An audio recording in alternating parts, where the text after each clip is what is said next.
Good morning, everybody. Brian with Buffalo Beer Reviews, back with another beer day sort of video. I think today is going to be a little bit different. I'm going to tell you a little bit about the recipe. I think I'm going to do a little bit of a brew day montage, and then we'll cut to the finished product and the drinking part of it. If that sounds kind of what you're interested in, then keep watching. I did a video on brew day almost a couple months ago now, on October 20th for the Eeny, Meeny, Miney Mosaic. I don't know if I did a video or if I tweeted it out. I can't remember. I really enjoyed that recipe. I liked the continual hopping sort of method to brewing. I liked the results that it produced. I kind of liked that flavor without the bitterness sort of aspect to it.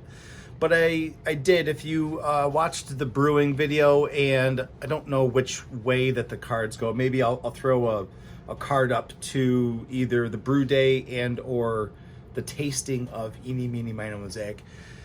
I thought that it just lacked a little certain punch, maybe towards the end. Punch in flavor, punch in maybe like brightness or something like that.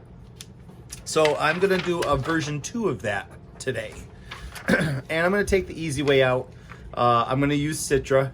You know, I know it's nothing more than, you know, I'm not trying to be the most unique kid on the block here. I'm trying to make enjoyable beer out of my basement for me to enjoy in a keg. So I have it. It's readily available. I figured it's just version 2. I can see if the Citra does the trick, if that's what I think is going to fix it. If it fixes it, great. If it doesn't fix it, if it doesn't give it that pop, okay, then I can re-examine maybe when I put my hops in, like the minutes, the dosages, stuff like that. So that's really what I'm going to do. It's the same sort of hop schedule as the last batch, but I am going to add a half an ounce of Citra at 10 minutes, another half an ounce of Citra at 6 minutes, and then I'm just going to add 1 ounce of Citra in the hop steep at 180 degrees for 20 minutes. Yes, we're going to use 180 degrees today. That's up from 170 degrees on the version 1. The dry hopping, I do believe, to keep the kind of the hop material down. I'm going to use some Cryo hops as my second dry hop. So I'm going to keep it low and slow on the first dry hop, 1 ounces of each. And then on the second dry hop, I'm going to do 1 ounce of each, but it's going to be the Cryo version. And I'm going to try to keep it in there for a little bit, maybe like the 3 to 4 day range of the dry hop. So that's it for me. I'm going to get started on firing up the kettle and getting my water additions done. Like I said, this isn't going to be a how-to today. This is just going to be a little montage, and we'll get into drinking in just a little bit.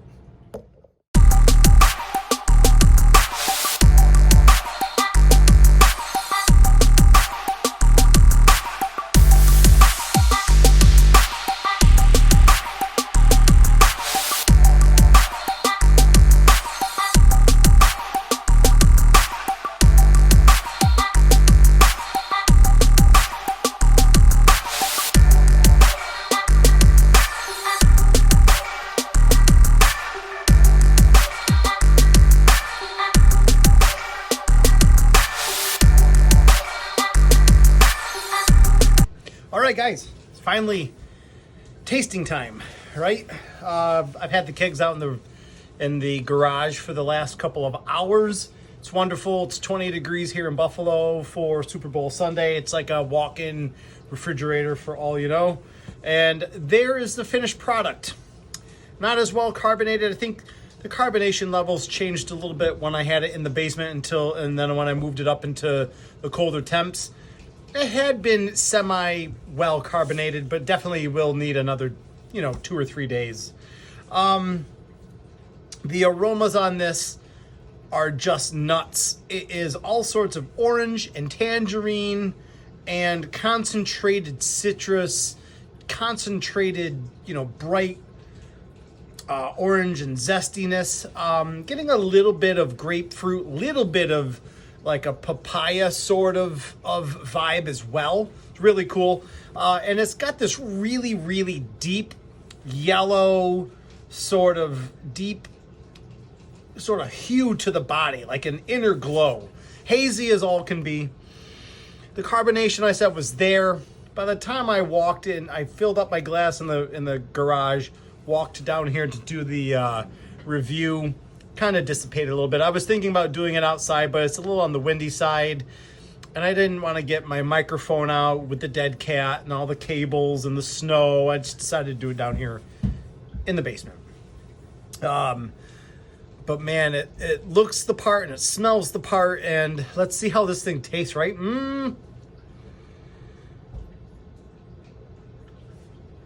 Wicked. It is, I think even before you get that first wash through all the way down, that those aromas are just, they're beating up your nose. And it's a great sort of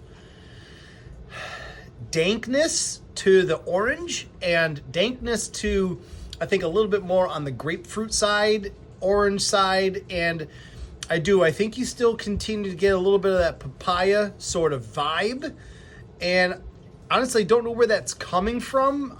Obviously, we have Citra and Mosaic in here, but seems to be pretty apparent. Do you know what I mean?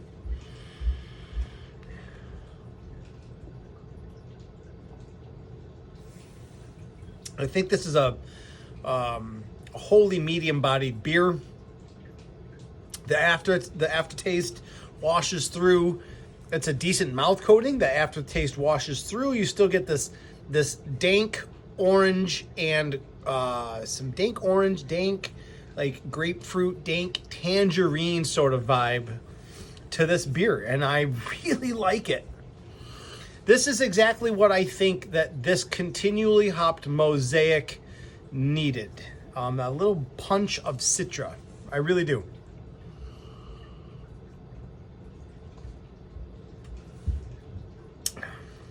Yeah, it's nice.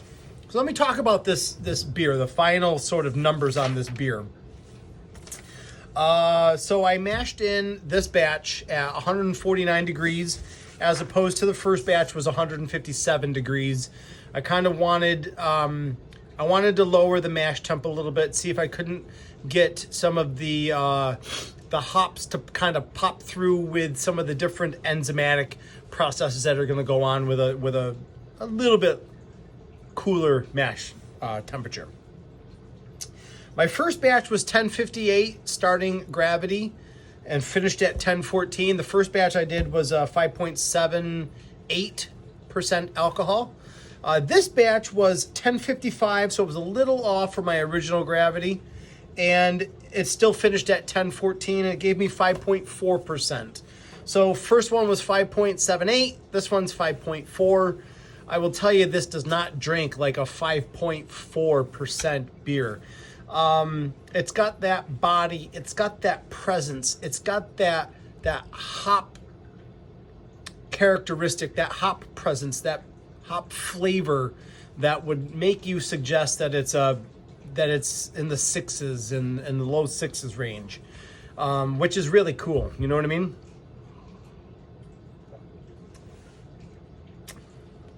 It's still super nice to drink. I keep thinking to myself, I kind of, off camera, I kind of close my eyes and I think to myself, could this be a beer that you bought at the store, you opened up a can of beer, you poured it into your glass? Do you think that this could be a can of beer? And in my opinion, as much as I am biased and stuff like that, not all of my batches of beer I could say that about, but I think you could go to the store and get a 4-pack of beer and have this be what's inside of it, I think. Some other things. Let me see my notes from the first batch. Yeah, so the first batch I did, I only dry hopped with Mosaic, right? So I did Mosaic in my dry hop one, and I used 2 ounces of Mosaic Cryo in the second dry hop. This time around, I added Citra. I added Citra a half an ounce at 10 minutes. I added another Citra half an ounce at 6 minutes. And I added 1 ounce of Citra to the Whirlpool Hop Steep. If I had to do it again, I probably would lower the Citra presence to 1/4 of an ounce. Maybe 0.3 ounces. I really do think that might be a nice common ground between no Citra and the Citra. For my dry hopping on this batch, I used Cryo hops for both dry hop 1 and dry hop 2. I only used 1 ounce of each for each dry hop. So I used an ounce of Mosaic, ounce of Citra, both Cryo for dry hop 1, ounce of Citra, ounce of Mosaic, Cryo for dry hop 2. So the whole thing, I only used 4 ounces of dry hops for the entirety of this batch. And I'll tell you what, it was nice. I had very, very little like vegetal loss in my fermenter when I was racking it into the keg. It was nice. You will notice a very aggressive change in your beer if you're going to be using Cryo to dry hop. You're going to notice that aggressiveness, that greenness, that aggressiveness to the aromas. And it does subside a little bit with the cold and the cold crashing and the carbonation and stuff like that, and just a little bit of extra time in the keg. But I just want to warn you, like, don't think like you did something wrong or did something weird. It's just that much of a presence. I'm really, really happy with this. Just something that I'm making here in the basement for me to enjoy on Super Bowl Sunday, and maybe when the weather gets a little bit nicer. You know, we're just down here experimenting. You know, what works? What do I like? What works? What techniques would I do again? This, that, the other thing. And you can make a really nice sort of brew with that. And the IBUs estimated in Beersmith are about 59, almost 60 IBUs for this. There's no bitterness that I would perceive that would be much above the 25-30 range, and that's in my opinion. So very cool. I'm super stoked about this. I don't know if you guys really care. I'll put the recipe down in the description below, and you guys can give it a shot and let me know how it turns out. So I hope you really appreciated a little bit of a look into brew day through a montage, and look into Eeny, Meeny, Miny, Mo version 2 with Citra and Cryo hops. So enjoy the big day for Super Bowl Sunday. Hopefully, you know, we're not all getting together and we can keep this COVID under wraps. So I'll see you guys in the next one. Cheers.